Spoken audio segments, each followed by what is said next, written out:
안녕하세요. 바울 강의를 벌써 10회째인가요? 이제 끝에 다다랐습니다. 이제 두 번 남았는데요. 오늘은 에페소스에서의 바울 이야기인데, 바울 운동에 두 개의 거점이 있는데, 하나가 코린트라면 또 하나가 에페소스예요. 둘이 되게 대조적이면서 아주 흥미로운 문제들이 있는데, 제가 이렇게 쭉 강의한 그 내용이 이제 책으로 발간이 됐습니다. 예, 이 책으로 발간이 됐습니다. 그 책이 아직 뭐 오래되지 않은 아주 따끈따끈한 책이기 때문에 내용을 공개하는 것이 좀 걱정이 되긴 하지만 이제 그냥 공개를 하면서 할게요. 우선 이제 이 책의 1장에서 다루었었던, 그리고 우리 강좌에서도 첫 번째 강에서 다뤘었던 내용이 이제 연대기에 관한 건데, 이게 제일 어려운, 저 쓰기에 제일 어려웠던 부분인데, 그 연대에 대한 간단한 점검을 좀 하고 들어갈게요. 저 지금 화면 보시면 바울의 연대기를 두루마리 형식으로 만든 게 있어요. 제가 재미나이가 만들었다는 표가 있죠. 그 아래쪽 하얗게 제가 만든 연대기를 파피루스에 적은 것처럼 만들어 달라 했더니 이렇게 만들어 줬어요. 그렇다죠. 네. 우선 간단하게 연대기를 보면 서기 37년에 바울이 활동이 개시가 됩니다. 장소는 다마스커스. 이건 37년은 저의 가설입니다. 그리고 이제 쭉 그래서 이제 이 안티오쿠스에서 바울 활동하다가 이제 서기 39년쯤에 안티오키아에서 바울이 활동을 해요. 안티오키아와 다마스쿠스는 되게 이제 중요한 바울의 출발점에 있는 도시인데, 다마스쿠스는 바울의 활동이 동쪽으로 이어지게 하는 어떤 교두보예요. 그래서 아라비아 선교라고 되어 있죠. 그리고 안티오키아는 이제 서쪽, 지중해 쪽으로 이어지는 교두보입니다. 안티오키아는 북시리아 지역이죠. 지금 튀르키예 영토이고 과거에는 시리아 영토였던 곳인데, 안티오키아에서 바울이 이제 바르나바가 이끄는 이제 그리스도 공동체의 활동가였던 것이죠. 그러다가 이제 중요한 것은 쭉 내려와서 이제 52년 혹은 53년경에 갈라티아 지역 선교사로 파송이 됩니다. 이 선교팀의 리더는 바르나바였고요. 바울은 이 선교팀의 보조 사역자로 참여했었습니다. 이 갈라티아 지역은 제가 이 책에서도 다뤘지만 바울의 어떤 바울 고유의 색깔이 나타나기 시작한 어떤 계기적 지점으로 생각이 들어요. 이 갈라티아는 지금 아나톨리아는 튀르키의 옛날 이름이라고 할 수 있는데, 그 갈라티아 지역은 이제 아나톨리아의 중부 내륙 지역입니다. 그 지역의 몇 개 도시들에서 선교를 했어요. 그리고 이제 그 바울이 이제 독자적인 자기 사역가로 활동을 시작하기 위해서 바르나바나 그의 영향권에서 벗어나기 위해서 노력을 했고, 그래서 간 곳이 마케도니아 지역입니다. 발칸의 북쪽. 그래서 마케도니아의 필리피, 데살로니키, 베레아, 이게 베리아로 되어 있네요. 베레아로 새 한글 성서는 표기되어 있습니다. 다 이 새 한글 성서 표기법에 따른 겁니다. 그리고 이제 서기 53년에 코린트 교회로 갔다. 코린트 교회는 발칸의 남쪽 아카이아 지역, 지금의 그리스 지역에 있는 도시입니다. 그리고 코린트에서 1년 6개월 정도 체류하다가 코린트를 이제 54년경에 떠나서 갱그레아로 갔다. 그러니까 53년은요, 지금까지는 일반적으로 학계 가설은 51년 가설이 일반적이에요. 근데 제가 53년으로 수정한 겁니다. 그리고 54년경에 갱그리아는 코린트는 두 개의 항구가 있는데, 코린트의 서쪽으로 이어지는 항구, 로마로 가는 항구, 동쪽으로 이어진 항구가 있는데, 바울은 평소에 서쪽 항구를 레카이온이라는 항구에서 기거하다가 안식일날 코린트 성 안으로 들어가서 에클레시아에서 예배를 참여하다가 다시 이제 레카이온으로 갔고 그랬는데, 추방당에서 갈 때는 동쪽 항구인 갱그레아로 가서 거기에서 머리를 깎는 의뢰를 하고, 이때 집례자는 베베입니다. 그리고 거기에서 로마서를 집필했다. 이게 이제 지난번 강의 때 다 다룬 내용입니다. 그리고 이제 에페소스로 가서 에페소 선교가 이어진다. 이런 얘기가 지금 바울의 연대기, 지금까지 쭉 살펴본 연대기에 관한 것인데요. 자, 그래서 이제 거기까지 기억하시고 다음 페이지 넘겨주시겠어요? 네. 원고를 읽어가면서 제가 설명을 드릴게요. 자, 갱그레아에서 베베를 만난 바울은 로마의 그리스도파 사람들에게 정성스럽게 쓴 편지를 보냈습니다. 지난번에 다룬 거죠. 베베는 그것을 들고 로마로 떠났습니다. 그리고 바울은 에페소스로 갔습니다. 여기 그 코린트가 어딘지 이 지도에서 아시겠죠? 저 아카이아 지역에 그 아주 좁은 병목 지역으로 되어 있는 거 있죠? 예, 거기요. 거기가 코린트예요. 네. 코린트에서 서쪽 항구가 갱그레아입니다. 예, 예. 그래서 갱그레아에서 이제 그 머리를 깎는 의뢰를 치르고 에페소스로 갔다 이 얘기예요. 이제 위치 감 오시죠? 다시 올라가서 그 갱그레아에서 베베를 만난 바울은 로마의 그리스도파 사람들에게 정성스럽게 쓴 긴 편지를 보냈습니다. 그게 로마서죠. 베베는 그것을 들고 로마로 떠났습니다. 그리고 바울은 에페소스로 갔습니다. 에페소 보이시죠? 지도에.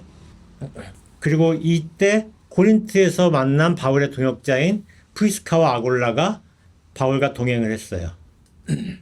이후의 행보에 대해서 사도행전의 서술은 굉장히 복잡해요. 에페소스에서 단기간 체류한 뒤에 프리스카 부부를 남겨두고 예루살렘으로 가요. 저 예루살렘 보이시죠? 지도에서. 이제 배를 타고 갔겠죠. 예루살렘으로 갔다가 위에 안티오키아로 다시 올라가요. 그리고 다시 선교 여정을 시작해서 갈라티아와 프리기아 지역을 선교를 했고요. 그리고 다시 에페소스로 갔다. 이제 이런 사도행전은 이제 이런 식의 묘사로 그 바울의 행보를 그리고 있습니다. 근데 이 복잡한 여정에 대한 묘사는 18장 18에서 23절까지 불과 5줄, 5개 절로 표기되어 있어요. 굉장히 압축적이죠.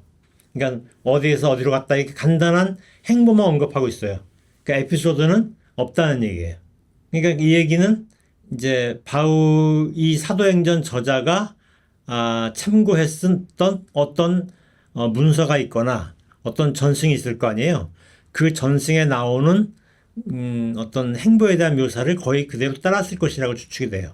그게 실제 바울이 이런 행보로 움직였는지는 모릅니다.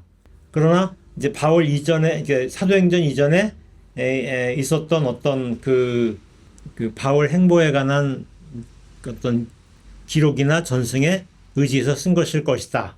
그러니까 사도행전의 저자의 의도는 안 들어갔다는 얘기예요.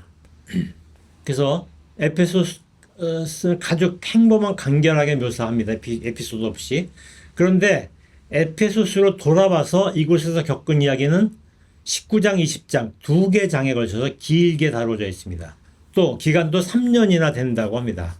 그러니까 이제까지 바울이 이제 제일 길게 머물렀던 곳이 코린트인데 1년 6개월이었는데 거의 2배를 체류했다라는 거예요.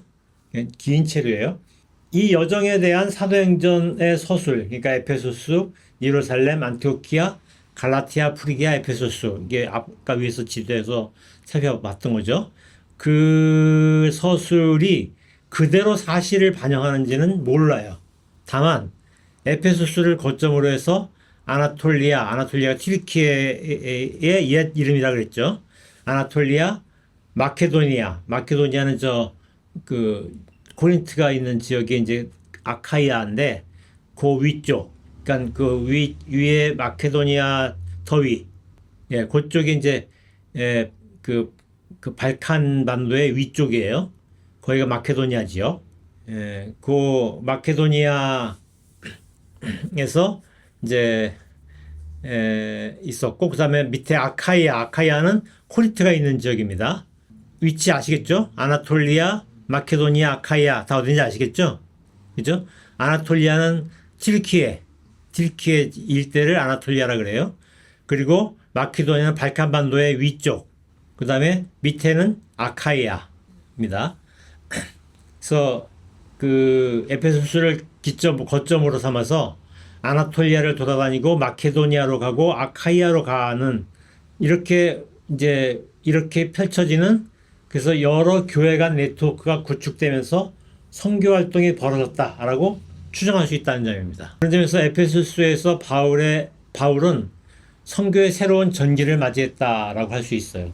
그러니까 이전까지의 선교는 코린트로 가는 선교예요. 선교는 선교 활동을 벌이다가 유다계 원리주의 극단파나 배타주의적 토착 대중의 공격을 받게 되자 도주하다시피 해서 서둘러 이동하기를 반복했어요. 코린트에 와서야 비로소 자신의 견고한 공동체를 구축할 수 있었습니다. 이제까지는 그랬어요. 그래서 코린트로 이어지는 선교는 새로운 영역을 찾아 떠나가는 일직선적인 선교 여정이에요.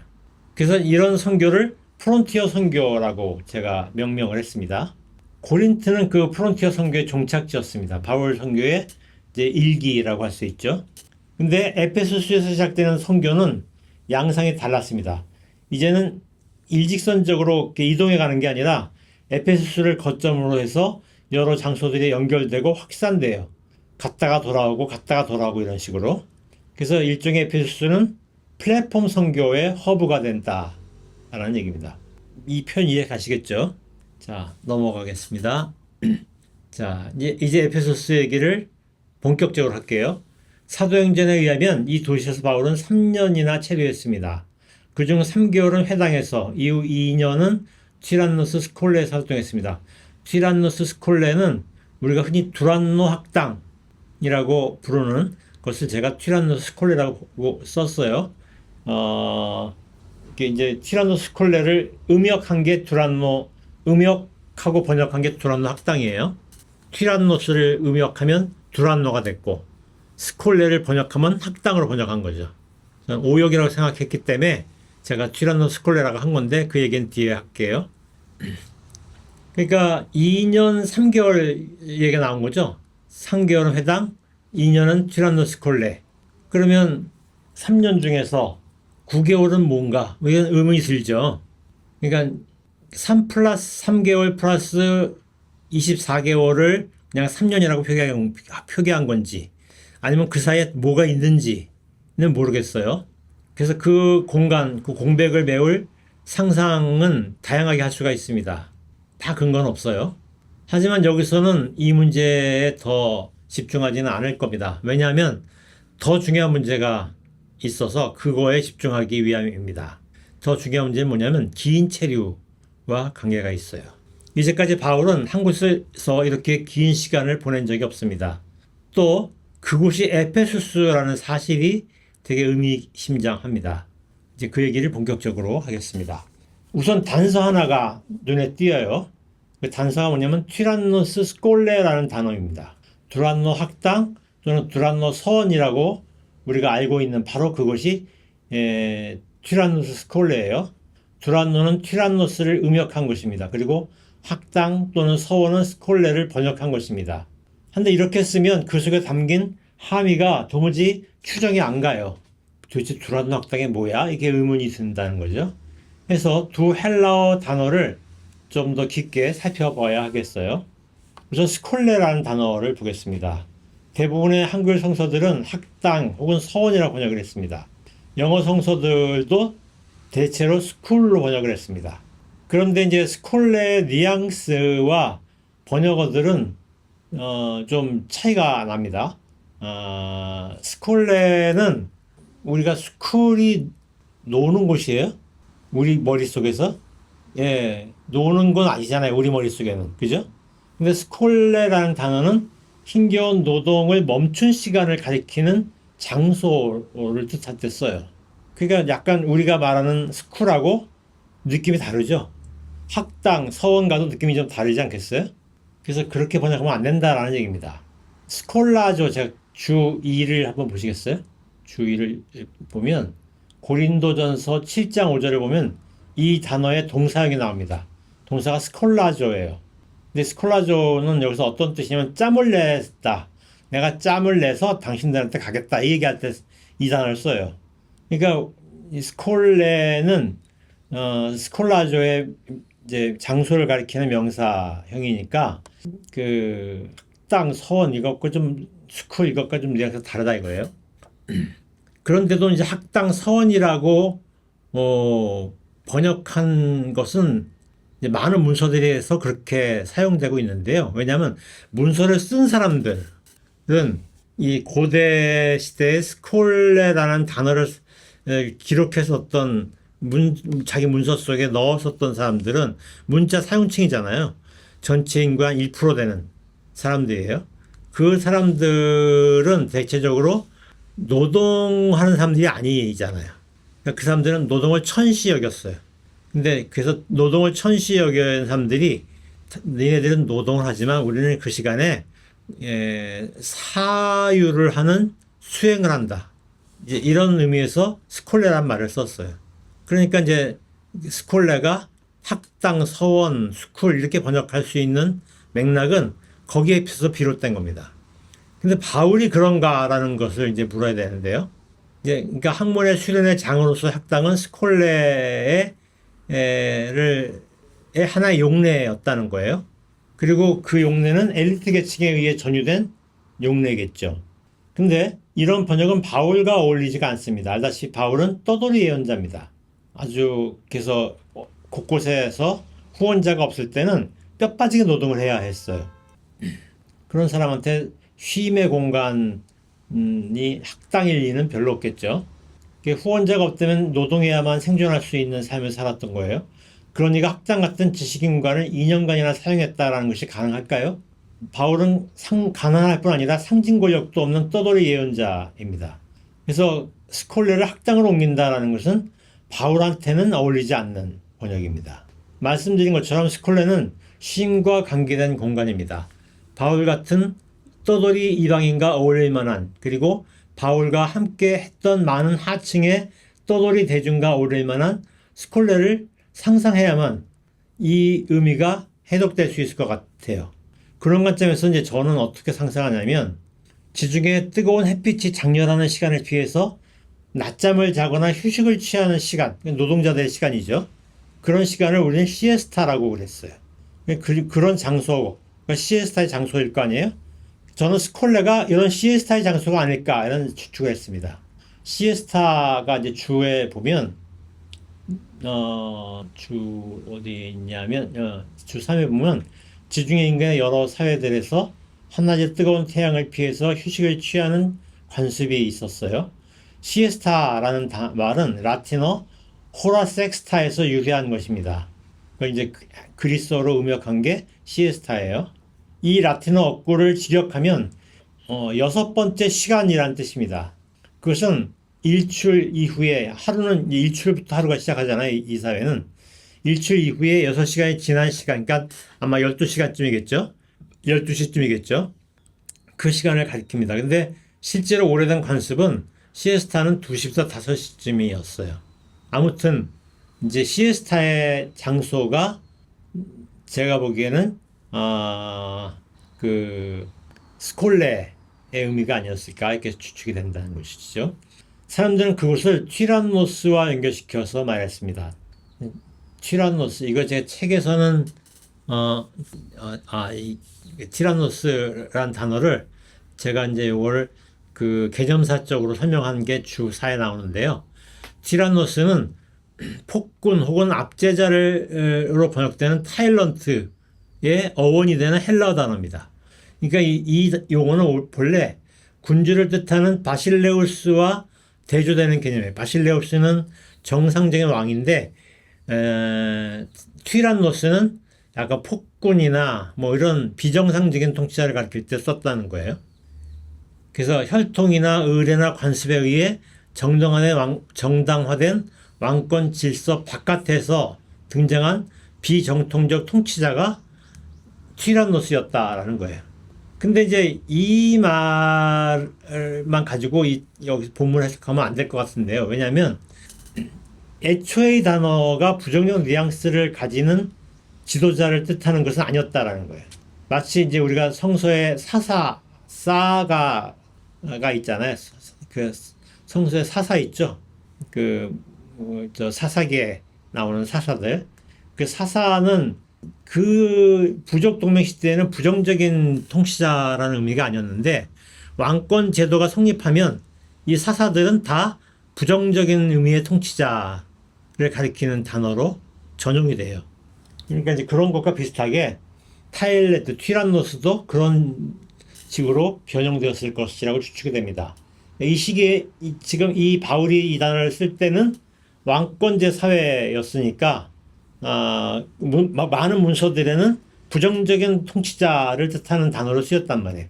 근데 바울에게서도 그러냐라는 것이 이제 질문이에요. 자, 오래된 관습이 왕실 기록에 의해 완전히 사라지지는 않을 거 아니에요. 그 오래된 관습에서 티란노스는 그냥 지도자 같은 사람을 가리킬 때 썼단 말이에요. 그런데 그 왕실 기록은 부정적으로 사용했죠. 그런데 이제 바울은 왕실 사람이 아니잖아요. 대중의 민간 어법을 공유했을 거 아니에요. 그러니까 바울의 문서에서 티란노스는 이제 귀족들의 문서들 속에 나오는 것처럼 폭군 압제자라는 뉘앙스가 아니라 그냥 지역의 통치자 정도를 가리키는 그런 용례였을 것이다라는 얘기입니다. 개념사적으로 이제 이렇게 설명할 수 그게 변화 발전되었을 것이다 이런 얘기입니다. 다시 올라가서 가령 이게 이제 이 부분은 제가 책에서는 뺐는데 제가 여기서 넣었어요. 책에서 뺀 이유는 제가 챗GPT하고 엄청 싸웠어요. 챗GPT는 넣지 말래요. 위험하대 이 얘기가. 그래서 내가 많은 부분은 위험하다 그래도 넣었는데 여기서는 그냥 뺐던 이유는 출판사에서 에디터도 빼면 좋겠다 그러더라고. 근데 이제 강의 때 설명하기 좋은 표현일 것 같아서 제가 넣은 거예요. 그래서 이제 이를테면 조선시대에 속과 급제라면 이제 뭐가 되냐면 생원 혹은 진사가 돼요. 근데 속과 급제한 사람들은 이제 그 속과 급제한 사람들의 기록물이 있습니다. 그게 이제 주 5에 보면 사마병목이라는 문서예요. 이게 인터넷으로 다 열람이 돼요. 찾아보시면 됩니다. 근데 요 조선의 진사 합격자들을 기록한 문서예요. 이 사마병목은. 근데 다시 올라가서 조선시대 속과 급제한 것이 사실이든 아니든 향촌사에서 지식 수준 높은 이를 존중하기 위해서 진사라는 호칭이 사용되기도 했다라는 거예요. 그 신뢰가 뭐냐? 주 5에 보면 조선의 중종 당시에 명기로 알려진 황진이가 있었는데 그 황진이의 부친이 전설에 의하면 야사에 의하면 황진사예요. 근데 그건 조선의 진사 사마병목에 황진사의 황씨 아무개가 나와야 될 거 아니에요. 근데 안 나와요. 그러니까 아마도 기록에서 누락됐을 수도 있지만 아닐 수도 있지 않겠어요? 조선시대는 웬만하면 누락되지 않는단 말이에요. 왜냐면 너무 정확한 사회였기 때문에. 그래서 아마도 실제로 황진사가 진사 합격한 사람이 아닐 가능성이 있어요. 야사에 나오는 황진이 아버지는. 그러니까 야사이겠죠. 그러니까 그래서 야사니까 위험하니까 넣지 말라 그랬던 것 같아요. 그런데 어쨌든 그 사람을 진사라고 불렀단 말이에요. 그런 것처럼 통치자로서의 경력과 무관하게 어떤 고위직 인사가 있었다라는 거죠.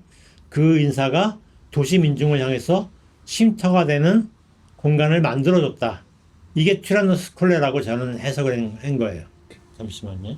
네, 제가 이렇게 쓴 내용을 제미나이한테 줬어요. 그리고 이걸 이미지로 만들어줘 했더니 이렇게 만들어줬습니다. 멋지죠? 내가 기대 이상입니다. 이것도 저 밑에 보면 제미나이가 그렸다는 표기가 있죠. 사실은 이제 이렇게 그린 건 아닌데 처음에 그린 게 내가 수정 요구를 해서 1차 수정을 하고 또 한 번 수정을 해서 세 번째 수정한 게 이거예요. 티라노스 콜레가 이렇게 생겼을 것이라고 추측이 된다라는 것이죠. 그래서 이제 그 뒤에 내용도 제가 이제 줬는데요. 재미나이한테 그 내용 읽을게요.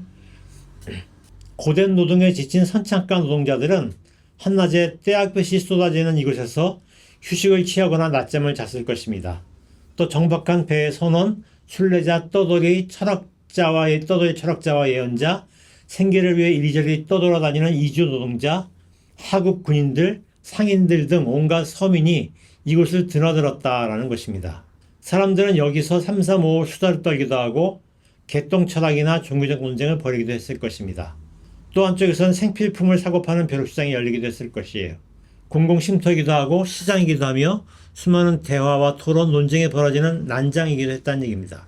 그런 점에서 티런스콜레라는 일종의 대중의 수다 공간, 티런스콜레는 일종의 대중의 수다 공간이었다. 채팅 그라운드 for mass 이렇게 제가 이제 영어로 표현한 거예요.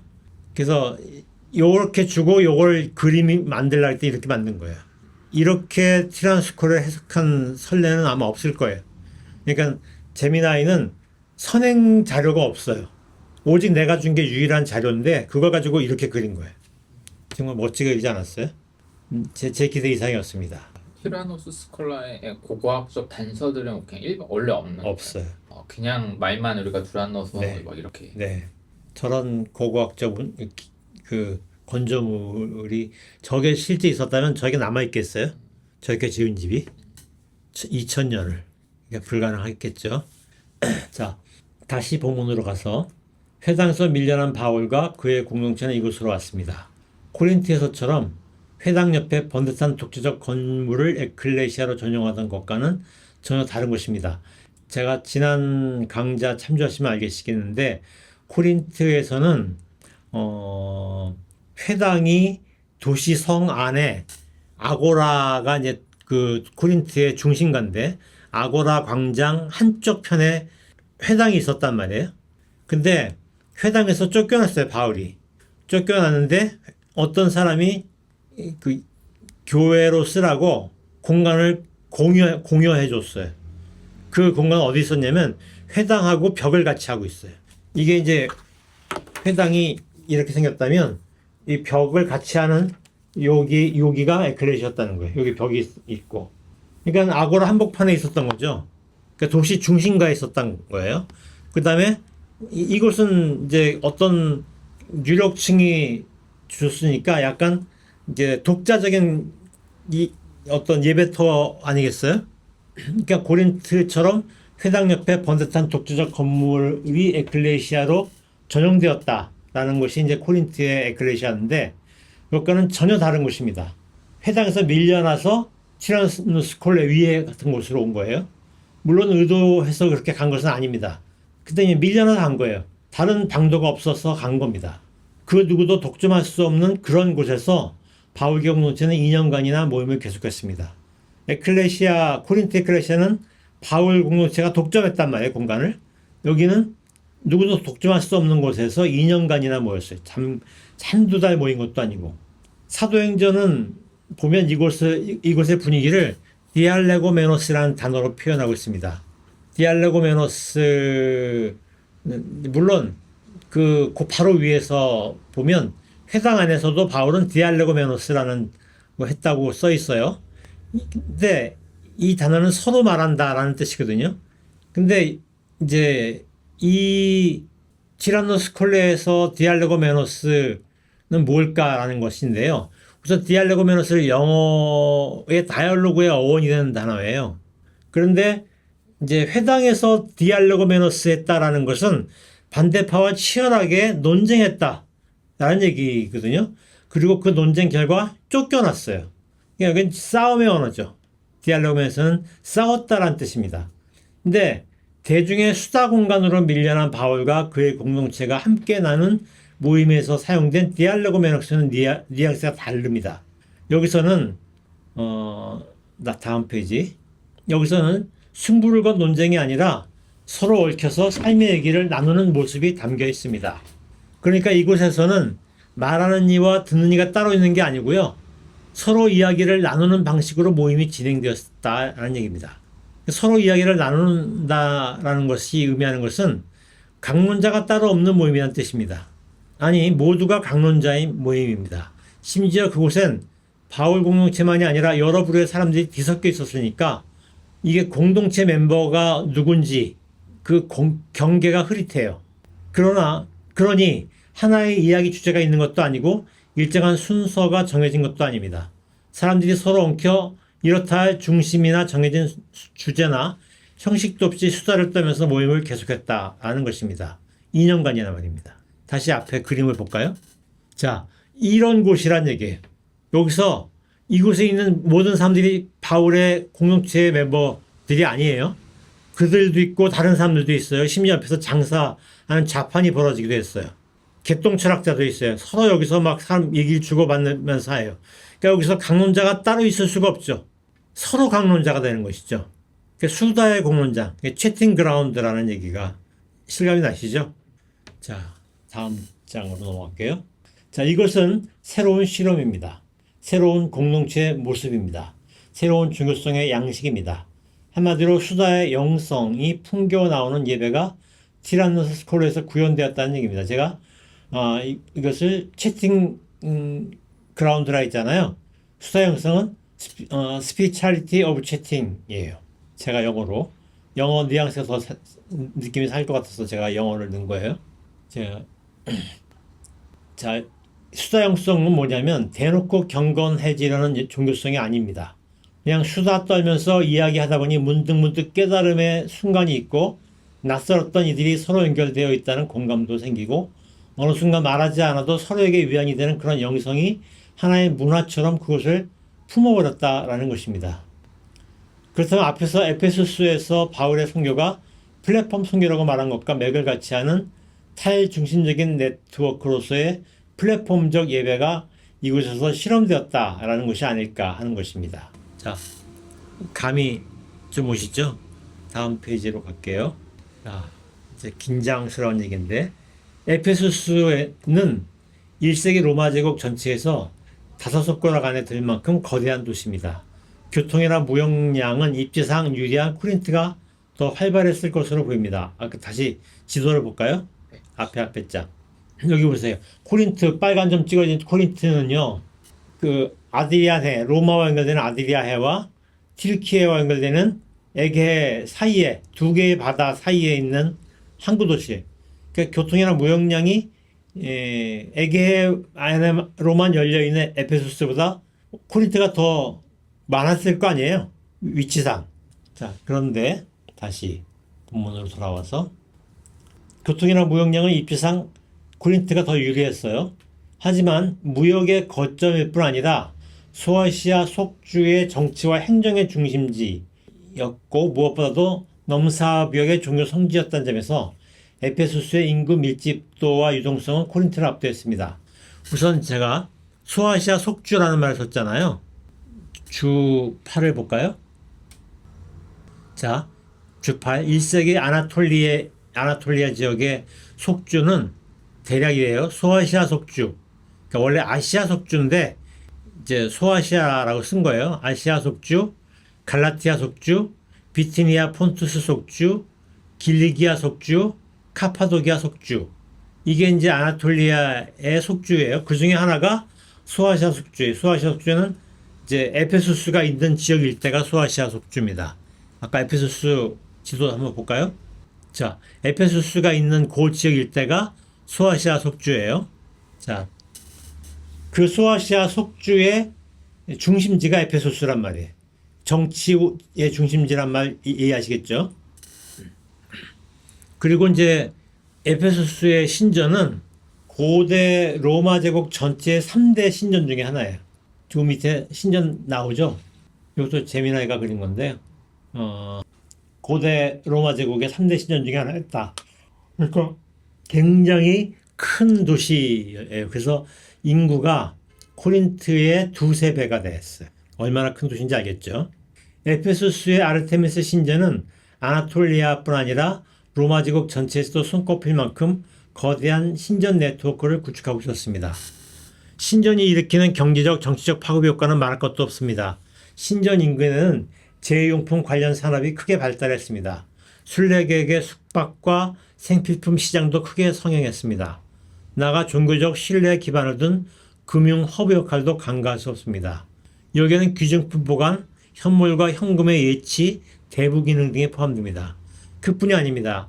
이 신전은 정치와 종교, 외교의 중심지였습니다. 특히 어려운 문제가 발생하면 정치 지도자들이나 외교관들이 이 신전에 모여서 대화를 나누었습니다. 이때 신전 대사제가 그 모임을 주도했고 신의 이름으로 그 담합에 정당성을 부여했습니다. 그러니 이 신전의 영향력은 상상 그 이상이었습니다. 그리고 이 신전의 대사제들은 되게 정치력이 있는 사람이라고 봐야 되겠죠. 자, 그런 신전 체제는 에베소 사회의 정체성의 중심이었고 그것 속에는 중심대 변방이라는 서열화된 질서가 포함되어 있습니다. 한데 사도행전 19장 23에서 40절에는 그런 신전 네트워크에 가해진 모종의 균열 흔적이 반영되어 있습니다. 신전 사업에 종사하는 노동자들이 주축이 된 적지 않은 소요가 일어났습니다. 데메트리우스가 주도한 은세공 기술자들이 소요를 이끌었습니다. 그들은 아르테미스 신전의 은신상을 만들거나 각 가정에서 모시는 신전 미니어처를 만드는 기술자들입니다. 한데 서기 1세기에는 은의 공급 위기가 심각했습니다. 화폐 경제가 급속도로 확장된 것이 주된 이유입니다. 특히 은화인 데나리우스의 사용량이 급증했습니다. 1세기에 그랬어요. 로마군 병사들은 은화로 급여를 받았습니다. 그들의 가족까지 포함하면 제국 전체에 걸쳐서 120만 명 정도가 최소한 120만 명 정도가 은화로 생활을 합니다. 또 대규모 광급 공사가 급증했습니다. 노동자들은 물론 은화로 급여를 받았습니다. 팍스 로마나 이것도 이제 1세기의 역사죠. 팍스 로마나가 선포되자 전쟁이 거의 중단됐습니다. 그러니까 국제무역이 또 크게 활발해졌어요. 그래서 은화는 이 국제무역에서 사실상 국제통용화폐 기능을 합니다. 조세, 특히 통행세나 물품세, 관세 등도 은화로 징수되었습니다. 또 하나 무시할 수 없는 요소가 있습니다. 기원전 2세기에서 서기 1세기 사이 실크로드를 통한 동서방 간의 원거리 무역이 절정에 달했어요. 실크로드 아시죠? 그때 동방으로부터 초고가의 향신료, 비단, 보석 등이 수입되었습니다. 이때 로마의 상인들이 지불한 화폐는 은화와 금화였습니다. 근데 이제 은화가 대중화폐니까 은의 수요가 급증하게 됐다라는 거 이해가시죠? 근데 문제는 이 시기 은의 채굴이 정체 상태였다는 거예요. 1세기에. 새로운 대규모 은강은 거의 발견되지 않았고 기존 은강들은 이제 점점 효율성이 떨어지고 있었습니다. 이렇게 은의 실제 가치가 격상하게 되면서 그러니까 은은 공급 위기가 심각해졌는데 은의 수요는 많아졌다라는 거예요. 그 얘기는 실제 가치가 격상할 수밖에 없겠죠. 그러면 이른바 고대판 디플레이션의 압박이 시장을 냉각시킬 수밖에 없습니다. 이로 인해 가장 직접적인 타격을 받은 이들은 은세공 기술자들이에요. 튀르키예 지중해에서도 은을 가장 많이 사용하는 도시 중 하나가 에페소스의 신전이었단 말이에요. 그러니까 이제 은세공 기술자들은 타격을 받을 수밖에 된다는 것입니다. 원자재 가격은 상승했는데 그들이 생산한 상품의 물가는 하락했습니다. 그런데도 그것을 구매할 소비자는 줄어들었어요.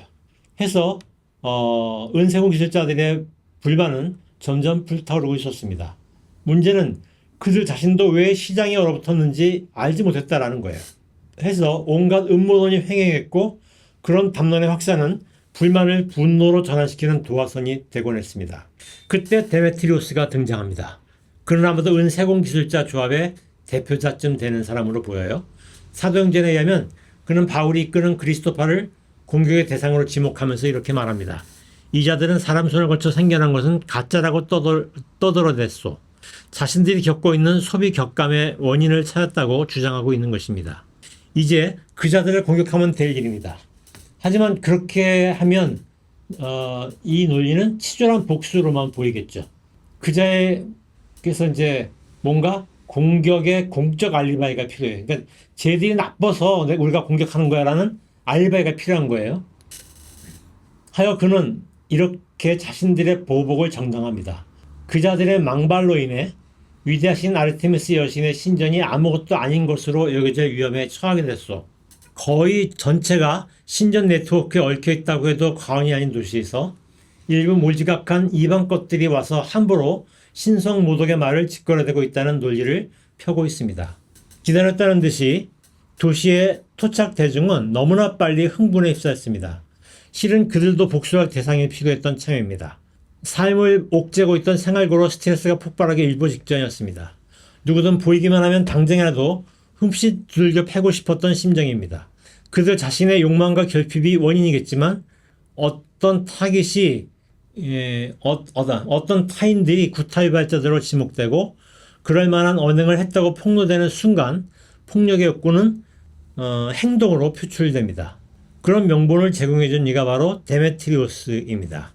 그가 저자들이 우리 모두의 신 아르테미스를 모독했다라고 지목하자 도시의 토착 대중은 분노가 폭발했던 것입니다. 은세공 기술자뿐 아니라 도시의 토착 대중 다수가 모인 극장은 흥분의 도가니가 되었습니다. 이 시대 도시 극장은 극이 공연되는 장소일 뿐 아니라 도시 공원이 만들어지는 곳이 되었습니다. 그래서 정치가들은 선동가가 되곤 했습니다. 대중을 정치 세력함으로써 그것을 자원 삼아 자신의 정치적 상승 기회로 삼으려 했습니다. 수사하게 발전했던 것은 바로 이런 이유와 깊은 연관이 있을 것입니다. 하지만 엘리트가 아니라 대중 자신이 정치 세력화되는 경우도 있습니다. 그런 경우 극장은 도시 폭동의 진원지가 되곤 합니다. 바로 그런 위험한 상황이 벌어진 것입니다. 바울의 측근 일부가 흥분한 토착 대중에 의해 끌려왔습니다. 폭력 사태로 비화되고 있었습니다. 그렇게 되자 알렉산더라는 아마도 디아스포라 회당의 지도자로 추정되는 이가 나서서 변호합니다. 하지만 그가 변호한 것은 바울계 사람들이 아닙니다. 그들은 자신들이 바울 등과 같은 부류로 내몰릴까 해서 일종의 바울계 공동체를 손절하려는 것이었습니다. 하지만 흥분한 토착 대중에게 그런 소리가 들릴 리 만무였습니다. 점점 토착 대중의 흥분은 이주민 전체에 대한 적대감으로 비화되었습니다. 사태를 진전시킨 것은 도시의 서기관이었습니다. 그라마티우스를 직역하면 서기관이란 단어가 그라마티우스인데요. 직역하면 기록관이란 뜻인데요. 아마도 그는 도시 행정 수반쯤 되는 인물로 보입니다. 그의 논지는 크게 세 가지로 요약될 수 있습니다. 첫째, 누가 무슨 말을 하든 아르테미스는 굳건하다. 둘째, 혐의가 있는 자들은 당국이 재판을 통해 엄중히 처벌할 것이다. 셋째, 이런 소유는 로마 군대를 자극할 수 있으니 자제하라. 이런 내용이었을 거예요. 아마도 로마군이 출병할 수 있다는 말에 도착 대중은 움찔했을 것입니다. 그렇게 되면 상황은 이 시위를 주도한 자신들이 가혹한 처벌을 받을 것이기 때문입니다. 그리고 그뿐 아니라 로마군이 도시를 쑥대밭으로 만들어버릴지도 모른다는 두려움에 휩싸였기 때문입니다. 게다가 서기관이 아르테미스 신은 굳건하고 그러면서 신성 모독죄를 저지른 바울 일파를 처벌한다는 명분을 주었으니 이쯤해서 해산해도 될 만했습니다. 이렇게 해서 도시폭동은 사그라들었습니다. 다음 장 봐요. 자, 바울과 그의 공동체는 티라노스 스콜레에서 2년간 모임을 계속했다고 말했습니다. 그것의 모임은 정해진 지도자도 의뢰의 순서도 공동체의 경계도 떨어뜨린 전혀 새로운 파격적인 실험적 공동체였습니다. 그런 공동체 형성을 우리는 수다 형성이라고 표현했습니다. 한데 그곳에 모인 하층 노동자, 무능력자, 이지오 노동자, 방출로에 같은 사회적 지지 네트워크에 속하지 못한 이들 대부분은 수용자들이었습니다. 자, 그런 이들이 어느새 바울의 수다의 공론장에서 일종의 정서적 공동체가 되어왔습니다. 조직이나 강령에 의해 엮인 것은 아니지만 마음으로 통한 느슨한 우리가 된 것입니다. 그것은 중심대 주변의 질서로 서열화시킨 아르테미스 신전 체제와는 달리 유대아인도 이방인도 남자도 여자도 자유인도 노예도 어떤 위계적 질서도 사라지게 만드는 그리스도 엔 크리스토라는 상상적 세계가 엮어놓은 우리입니다. 그런 기조의 이야기들이 티라노스 스콜레 곳곳에서 나누어졌습니다. 티라노스 스콜레는 장벽이 없습니다. 그것은 누구에게나 열린 장소이고 누구나 격이 없이 엮입니다. 해서 일종의 플랫폼 같은 것입니다. 서로 엮이고 그래서 공동체의 범위가 확산되는 곳입니다. 이곳의 수다도 그렇습니다. 이곳에서 서로 엮이면서 공감을 만들어냈던 수단은 밖으로 퍼져나갔습니다. 바울의 에페소스식 플랫폼 선교가 펼쳐진 것입니다. 데메트리오스가 주도한 도시 폭동에서 바울계 그리스도파가 공격의 표적이 된 것은 바울의 플랫폼 선교가 그만큼 널리 확산되고 있었다는 것을 방증합니다. 그런 일로 바울은 에페소스를 떠나 있습니다. 하지만 바울이 다른 곳으로 가는 것과는 무관하게 휴다 형성은 끊임없이 도시를 떠났다 들어가고 다시 떠났다 돌아옵니다. 플랫폼으로서의 에클레시아는 이렇게 형체의 한계를 넘어섰습니다. 담론이 자유롭게 바라지에 기속되지 않고 떠도는 것처럼 말입니다. 질문이나 이런 거 조금 나누면 북토크 때 어떤 얘기들이 주로 나왔는지 어떤 질문이 나왔는지도 궁금하고 저도 이제 되게 새로운 이야기들 많이 들었는데 아마 난민이라는 키워드 그리고 오늘 말씀하신 플랫폼 방식의 교회 이런 것들도 아마 얘기하셨으면 사람들도 궁금해하고 이런 질문들이 많았을 것 같은데 어떤 질문들이 많았는지도 좀 궁금하고요. 그러니까 거기서는 대담 형식으로 진행이 됐는데요. 네. 그 진행을 이제 주체들이 미리 모여서 질문거리를 준비를 했어요. 질문거리가 10가지가 넘는. 그리고 이제 책을 읽었다라는 전제를 가지고 질문한 게 아니고, 그냥 책에 어떻게 책을 쓰게 됐는지, 뭐, 이런 것들에 관한 질문이에요. 그래서 플랫폼 선교 이런 내용들은 흥미롭지만 거기서는 다뤄지지 않았습니다. 이제 요거를 이제 신앙과 신학 사랑방이라고 하는 이제 줌 스터디 모임이 있어요. 네. 거기서는 이제 포럼이 굉장히 많이 열리는데 네. 거기에서도 순림이 아니지. 네. 예수교회연대 한예요? 서로 네. 이제 여기서는 바울을 전체를 이 책 내용을 다 다뤘지만 거기서는 한 3-4번 정도 2달에 한 번씩 하거든요. 3-4번 정도를 했는데 그 중에 이제 이 챕터도 다뤘어요. 그러니까 이제 이 챕터 다루면서 이제 부천에서 한 마을 공동체 교회를 하는 한 목사님이 이제 자기네 공동체와 유사한, 그러니까 자기네 공동체가 하는 것을 성서적으로 보충할 수 있는 내용을 여기서 찾았다 이런 얘기.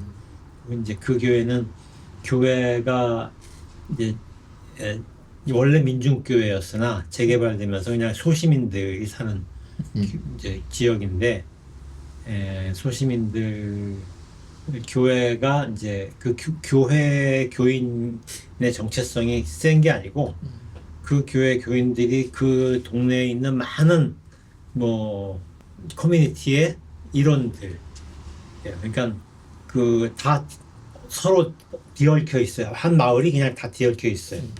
그러니까 교회는 일종의 그 어떤 닫힌 공간이 아니라 그냥 그 전체가 엮여 있는 열린 공간.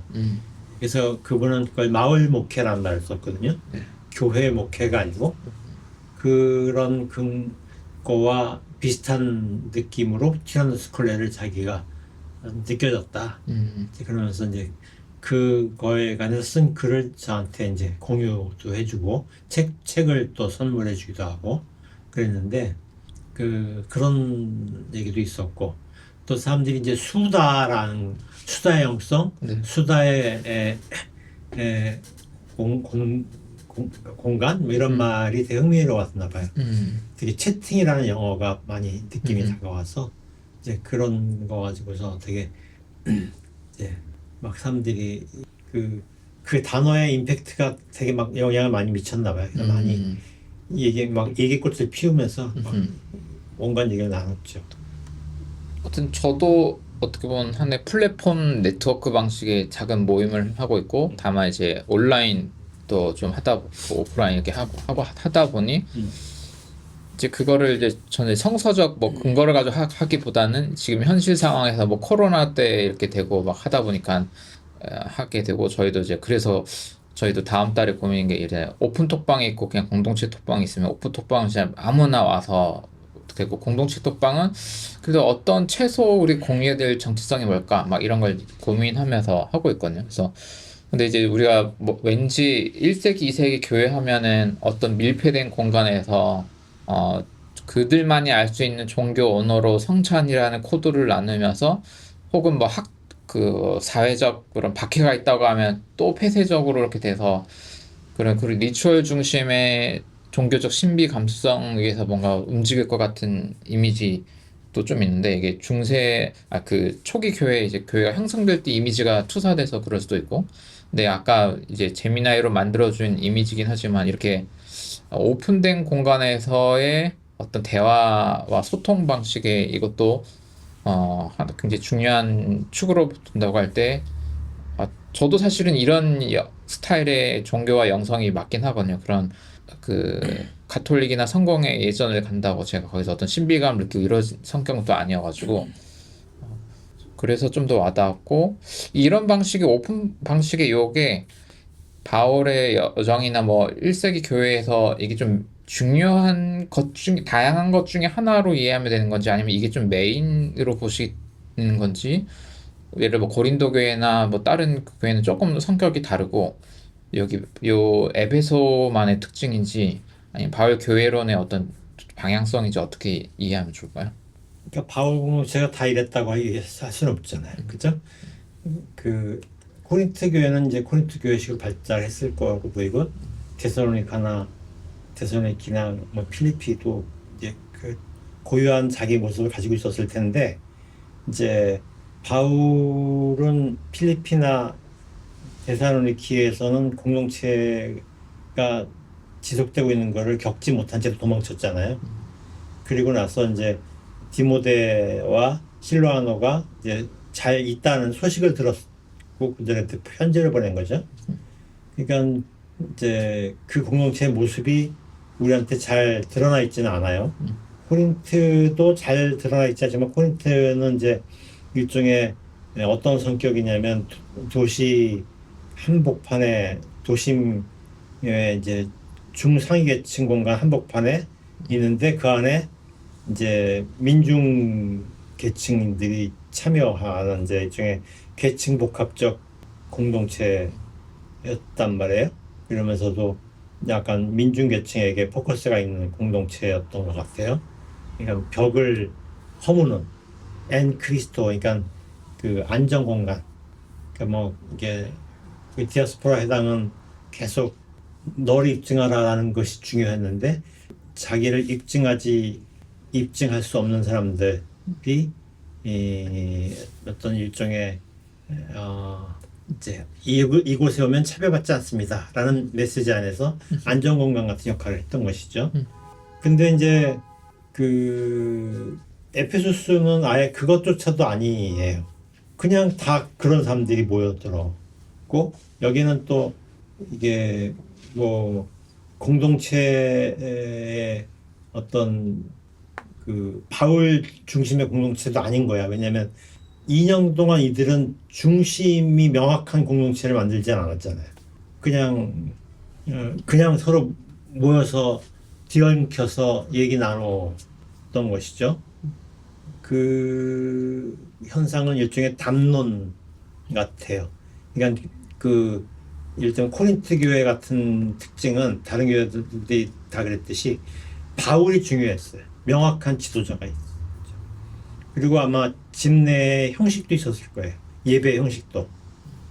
그래서 그 식사할 때 예배할 때 식사를 안에 넣느냐 마느냐 갖고 논쟁도 했던 거잖아요. 그런데 에페소스는 그것도 없어요. 일정한 형식도 없고 일정한 예배의 이끌이도 없어. 그냥 뒤섞여 있는 것이죠. 우리들끼리 부르는 노래로 전체를 대변할 수도 없어. 그냥 각자 서로 떠드는 속에서 채팅 그라운드인 거지.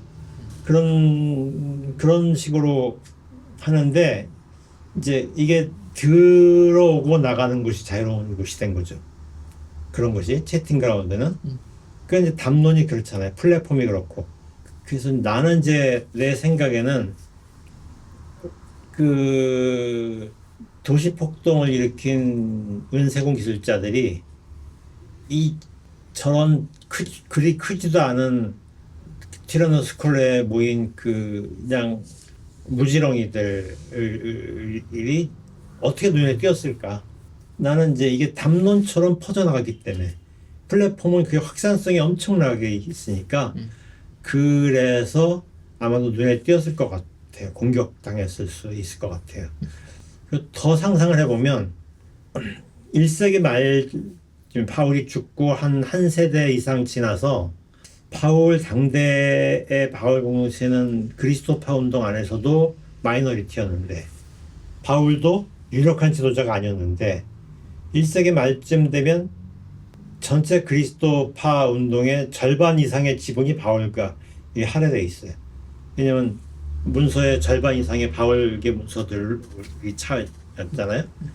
에클레시아란 말은 바울 공동체가 많이 사용하던 단어인데 그 단어가 그 그리스도파 공동체를 대표하는 용어로 사용됐던 것 같아요.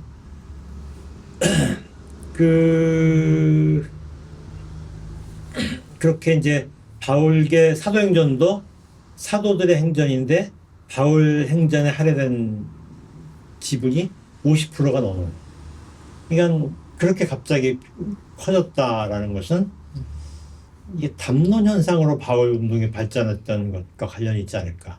그러니까 그 전에 프론티어 선교처럼 선교에서 뭐 하고 이런 거라면 속도도 느렸고 영향도 크지 않았을 텐데 막 이렇게 채팅 그라운드처럼 퍼져나가는 이 플랫폼 선교는 확산성이 너무 강해서 이제 여러 모습이 하나로 통일되지는 않았겠지만 여러 모습의 바울 운동들이 이어지지 않았을까.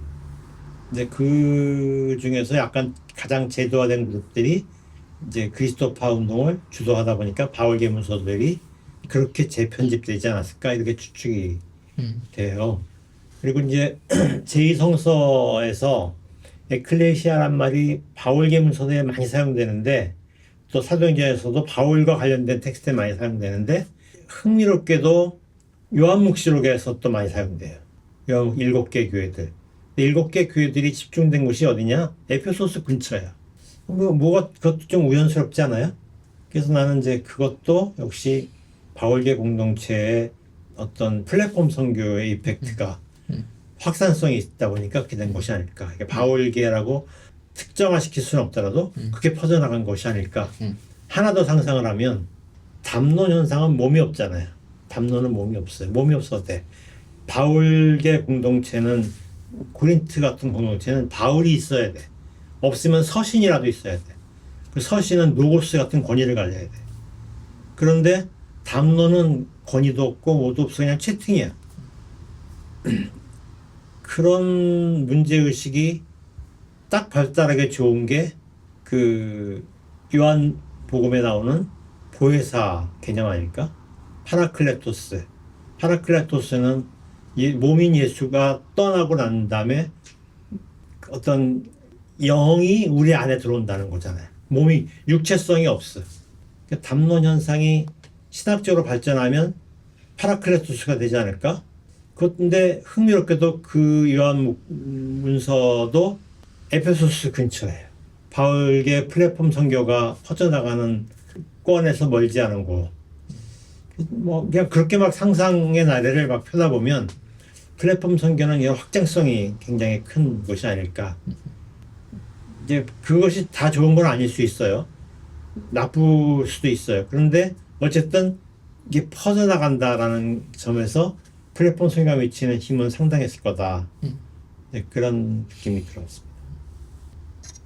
근데 이제 나중에 그 요한 계시록이나 뭐 요한 문서들 보면 조금 이분법 요한론적 언어를 쓴다거나 조금 그런 게 쓴다는 게 어떤 트러블이 생겨다 보니 약간 정체성을 강화시키는 쪽으로 그런 언어들이 이제 이게 플랫폼 쪽 확산되다가 그런 방식의 또 컨텐츠들이 그런 공동체성을 만들었다고 볼 수 있을까요? 일단 1세기 말에 모든 그리스도파 운동들이 그런 건 아닌데 요한묵시록 공동체는 되게 종말론적 공동체가 됐잖아요. 그래서 그런 이분법적인 약간 나는 이제 그런 이분법이 특징이 포퓰리즘적이라고 생각이 들거든요. 포퓰리즘적이라는 건 감정적인 담론이라는 얘기예요. 그래서 이제 그런 요소가 들어있는 거 아닐까? 뭐 이런 생각이 좀 들어요. 근데 모든 그리스도파 운동이 다 그런 건 아니고 바울계 문서들이 또 다 그렇게 종말론적이지 않거든요. 그러니까 그것은 이제 요한묵시록 공동체가 약간 좀 그런 담론 현상으로 그리스도 운동이 발달하면서 이제 묵시록과 결합된 어떤 종교 형상으로 발전한 것이 있지 않았을까라고 그냥 추측하는 거죠. 뭐 다 무리한 추측이야 이건. 이 추측들은 담론이라는 그 생각의 연장선에서 이어간 거예요. 그러니까 이게 재밌는 것 같은데 이게 어쨌든 오픈되어 있다는 건 종교 언어가 폐쇄적이지 않고 누구나 오고 갈 수 있는 스타일로 이렇게 확산됐다는 거고 또 어떤 성서에는 약간은 이렇게 뭔가 선을 긋는 느낌의 이야기도 또 조금 있다 보니까 고민이 되는. 그런 나는 이제 담론 현상으로 그리스도 운동이 전개되었다라는 것에 관한 논의는 이제까지 성서학계나 신학계에서 다루어지지 않은 문제들이거든요. 그러니까 그래서 그런 점을 우리가 좀 이제 생각해 볼 필요가 있지 않은가라고 이제 문제를 던지는 거고 그 출발점에 에페소스적 바울 운동이 있었던 것이 아닐까라고 그냥 이것도 그냥 바울만 그랬는지 아닌지 모르잖아요. 어쨌든 바울 우리가 추적하다면 바울은 그런 요소가 에페소스에서 있었다. 그리고 그것이 매우 흥미롭게도 하나의 이제 새로운 바울 운동의 하나의 어떤 전형이 되었다. 모든 바울 운동이 그렇게 생각한 건 아니지만 그렇게 됐다. 이제 이런 어떤 상상의 나래를 펴본 거죠. 복음서가 뭐 구술전승 뭐 이런 걸로 가는 그거랑은 조금 뭐 다른 걸까요? 정치, 사회, 공동체적 감성이 좀 들어간 게 담론 컬러라고 보면 될까요? 구술도 담론 현상이죠. 그러니까 비슷한 현상이라고 할 수 있는데 약간 이제 구술이 담론과 다른 점도 있는데요. 그러니까 구술 현상은 그러니까 이제 구술이 담론이 구술이긴 한데 예수 설화는 영웅 설화잖아요. 그러니까 이제 명확한 담론적 중심이 있어요. 근데 모든 담론이 명확한 중심이 있는 건 아니에요. 그 담론은 그걸 포함하지만 꼭 그렇게만 되는 건 아닐 수 있다는 것이지. 어쨌든 예수전도 담론 현상이긴 한데 예수전 현상은 이제 그런 담론 현상의 한 양식인 것 아닐까요? 그게 생각이 들어요. 초기 그리스도교가 전개되는 하나의 양상이 아닐까 이렇게 보이는 거죠. 다음이 마지막 순서. 네. 혹시 마지막 주제는 마지막 주제는 이제 바울이 예루살렘으로 이렇게 기금을 가지고 갔다가 거기서 죽는 그 과정에 관한 내용입니다. 그 부분이 또 이게 이게 출판 기념회에서 토론이 많이 된 부분인데 잘 독해되지 않았어요. 사람들. 네, 그래서 그것도 약간 새로운 상상력이 들어가 있는데 재미는 있을 거예요. 감사합니다. 이렇게 마칠까요? 네, 네, 감사합니다. 수고하셨습니다.